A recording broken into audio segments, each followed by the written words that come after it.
அதாவது எப்போவுமே சிரிச்சுட்டு வீடியோ போடுறேன். நான் வந்து இன்னைக்கு கண் கலங்கி போடுறேன். என் தம்பி வந்து ஊரில் ஆக்சிடெண்ட்டில் இறந்துட்டான். சித்தப்பா பையன் எனக்கு வந்து எல்லாத்துக்குமே ரொம்ப சப்போர்ட்டாக இருப்போம். எப்படியும் பொழைச்சிருவான்னு நினச்சோம், இறந்துட்டான். இப்போ நைட்டு நினச்சி கூட கிளம்பி போய் அவன் மூஞ்சியை பார்த்துடலான்னு பார்த்தேன். ஆக்சிடென்ட்னால போஸ்ட்மார்ட்டம் நாள் நைட்டு எப்படியும் தூக்கிடுவாங்க. ஏன்னா வந்து எனக்கு ஏதாவது ஒன்று அவனை தான் கால் பண்ணுவேன். அம்மாவுக்கு முடியலனா சரி, வீட்டுக்கு எதாவது தேவைனாலும் சரி, நான் இருக்கேன்டா அப்படின்பா. இப்போ என் ஒய்ஃபு பையன் வரும்போது கூட, அவன் ஊருக்கு வரும்போது கூட எனக்கு மிஸ் என்னடா ஊருக்கு பத்திரம் வந்துட்டாங்களா, அனுப்பி வச்சிட்டியா அப்படின்னா. இப்போ என் ஃப்ரெண்டு கல்யாணத்துக்கு ஊருக்கு போகும்போது அவனை போய் அவனை நேராக பார்த்து தூங்கிட்டு இருந்தான்.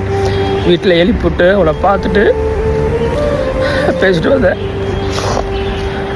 ஆண்டவர் வந்து சொன்னாங்களான்னு தெரில, அவன் தம்பி சாப்பிட்றான்னா உசுரோடுகளே பார்க்குறான். அந்த 2 நாள் லீவையும் அவனை போய் பார்த்துட்டு தான் இன்னைக்கு அவன் இல்லை இறந்துட்டான். போய் மூஞ்சியை பார்க்கணும் ஆசை, அவளை நான் சுமந்து போகணும் ஆசை. போக முடியாது, போனார் அவளை பார்க்க முடியாது.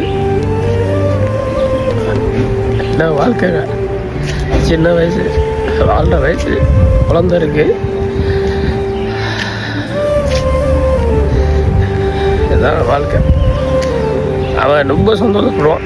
எல்லாருமே சொல்லுவான், வீடியோ போடும்போது உங்கள் அண்ணன் நல்ல வீடியோ போடுறான், உங்கள் அண்ணன் பெரிய ஆளாக இருக்கான், அப்படி இப்படின்னு நிறையா சொல்லுவாங்க. நான் போய் டெஸ்ட் அடிடான்னு வேலைக்கு வரணும்டான்னு கேட்கல.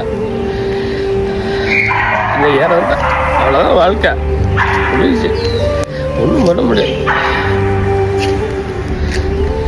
என்ன பண்ணுறது, கை உடஞ்சிருச்சு. கை உடஞ்ச மாதிரி எனக்கு எதாவது உடனே அவ்வளோதான் கால் பண்ணுவேன். போச்சு, போச்சு, ஒன்றும் பண்ண முடியாது.